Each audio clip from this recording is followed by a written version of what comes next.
Hello, and welcome to this session when we're going to talk about alcohol and substance misuse, and specifically about the impact in the workplace. My name is Professor Kathy Daniels, and I run my own consultancy, writing, talking, and advising about employment law. So, what we're going to do in this session is think about identifying and understanding alcohol and substance misuse.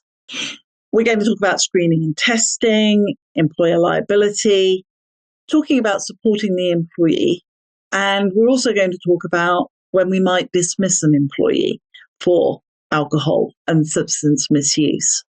Now, of course, what we have here is two parallel situations with organizations. There are some organizations where you simply cannot have any alcohol or drugs in your system because of the nature of the work that you're doing. So, for example, you're working with heavy machinery, you're flying planes, you're driving lorries. You can't be under the influence of alcohol or drugs. And then we have organizations, probably a bigger number of organizations, where we don't want employees to be negatively impacted by alcohol or drugs whilst they're working. Obviously, nobody should be at work and incapable of working. But the nature of the work doesn't mean that if you have got some alcohol in your system, maybe from drinking the night before, that you can't do the job. So we've got those two different types of organisation.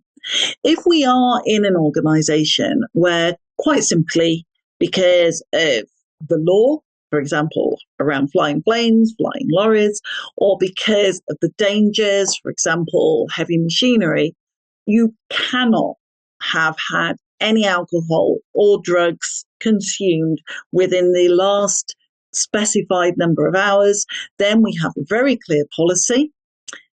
We set out what employees can and can't do. We tell them that we will do random testing, and we're very clear about the penalty. If you have misused alcohol or drugs and you've broken the rules, then you will be dismissed. That can be very clear cut. And in some ways, alcohol and drug misuse is easier to manage in those organizations because we just have such clear rules.